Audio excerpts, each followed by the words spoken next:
Shane writes a piece of music. He will record a quick demo. He'll post it. The next day, he'll call me and say, hey, it's blowing up. We need to record this song today. And then 2 days later, it's streaming. And this has happened 25 times in a row. And it's the future. Hey, Mixed with the Masters, this is Sombr, and I'm here with Tony Berg at Sound City. We are about to show how we created 12 to 12.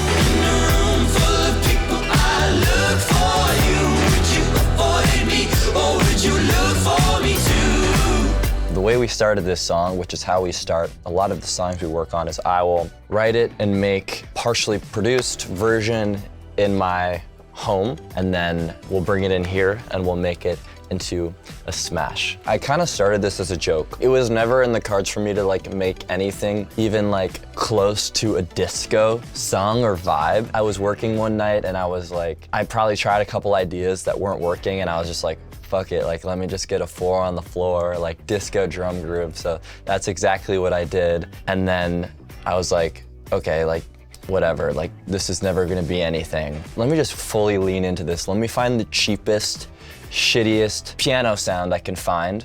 So that was on my chord Triton, which I use for inspiration when like I wanna kind of be taken back to the past, you know? Like it feels like a time machine.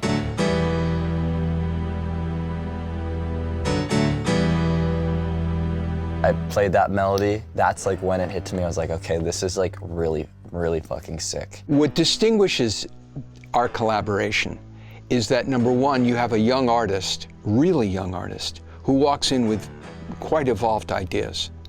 And number two, an old school traditional approach to record making. And that hybrid has become, I think, Shane's signature. That's the sound of Sombr. There are 2 and 3 levels of appreciation for Shane's music, in my opinion. There's the initial listen and the excitement of what he builds. There's the initial attraction of the sound of his words. And then you listen a 3rd or 4th time and you realize there's a subtext that has wit and humor and, weirdly, humility. Exactly. And also, you forgot to mention my good looks. Yes, I did. Before I got signed, that's what I was doing. I was making a song and I would put it on DistroKid and it would be out the next week.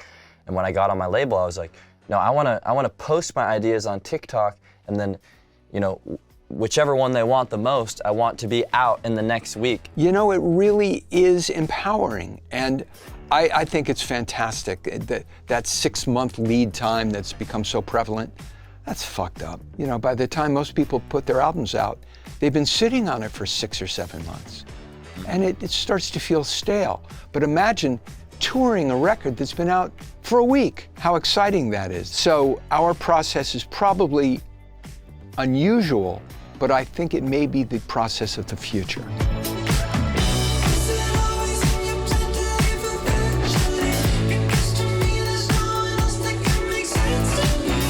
Sound City has 2 rooms, A and B.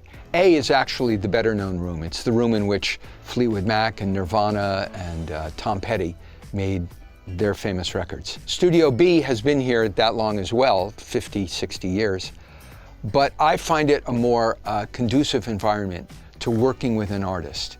And since I have 500 instruments here, anything that an artist might want to try is there and available. Having the studio gives me access to every instrument in the world, played by fucking amazing people. There are about 6 or 7 players we rely upon. Let's start with Kane Ritchotte, who has played drums on 80% of what you've done. Yeah, let's start with drums. And Greg, how easily could we start with Shane's original drum track and then add Kane to it?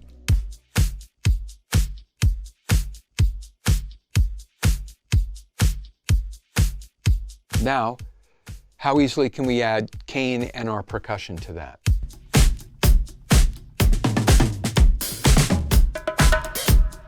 Bongos. That's also Kane. We put bongos on maybe 20 songs. We put bongos on everything. And I'm the bongo man.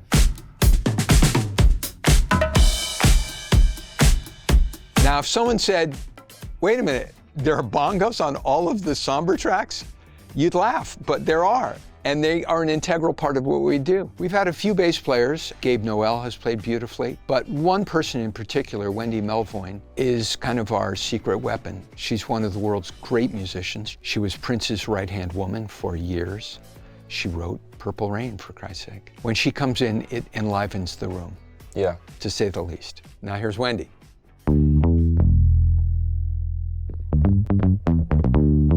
That tone, so good.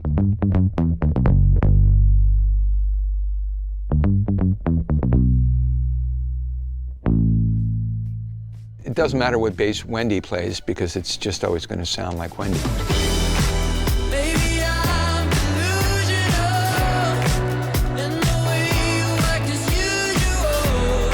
My ambition is to make every record I work on identifiable before the singer starts singing. So toward that end, what I want to do is create the sound of a track that's unique to the artist. That's easier with Shane because he walks in with that half realized. Shane came in with a great guitar part, a muted string guitar part. We should hear that.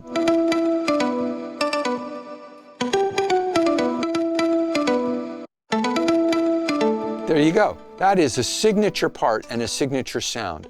It sounds like a marimba. I think it's the most interesting thing on the whole record. So that's an example of Shane at home alone with his guitar and a laptop. It's not a guitar. I mean his marimba, coming up with a great sound. We make a combination of my awful sounds, my kind of DIY lo-fi sounds, I want to find the shittiest keyboard possible, and then we keep my $800 mic recording on it. Baby, I'm delusional, and the way you act is usual. Baby, in another world. This is a typical disagreement we might have. See, but Tony doesn't get what I'm going for. It's nostalgia, it's a feeling. How can a 20-year-old be feeling nostalgia? I heard that part and I thought, great part, hook of the song, let's record it better than that. He said, no, this sounds great, I'm not changing it. And we fought about it, but we're very mindful of and respectful of what his initial ideas were, because 9 times out of 10, they're excellent. Now, one time out of 10, they suck, and that's where we have our best time. Hey, but that goes both ways, okay? That goes both ways. Yes, it does. In a room full of people, I look for you. Would you avoid me, or would you look for me too? Shawn Everett brings taste, skill, humor, excitement to the process because that's who he is. What you discover the more you do this is that a person's work is a direct reflection of his or her personality. And Shawn has a lot of personality. What they wanted was it to feel more powerful and kind of loud, and so that it would kind of jump out of the speaker. And you know, if you look at the meter right here, I mean,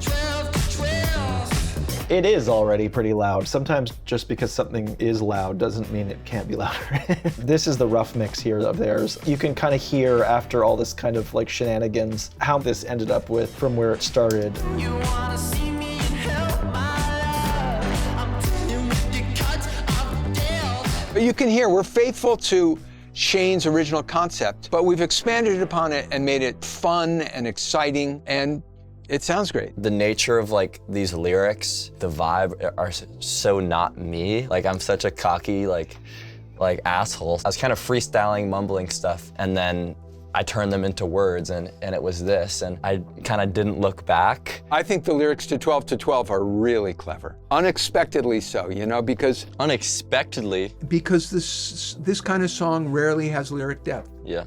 Dance music is monosyllabic lyrically, you know, it's often dumbbell music. But Shane reveals a lot about himself in the course of this song. That's what you hope a lyric does. It makes you think, it tells you something about your narrator, and it makes you reconsider. I don't feel so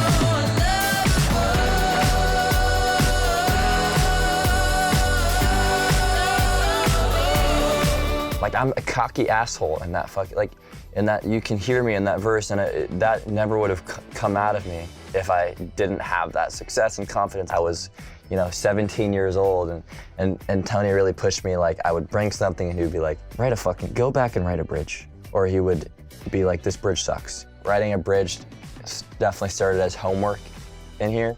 And then like all of a sudden it would turn into like, I want to bring this bridge in and impress Tony. And like have him be like, whoa, that's not the same sombr that was here a month ago. You know, I think back on those early recordings, and Shane, who was 17 when we started, and we would debate, and then the next time he'd come in and say, well, look, let me play you this bridge, or I've gone a little farther out with my lyric than I might have previously. And what I'm watching is the evolution of an artist.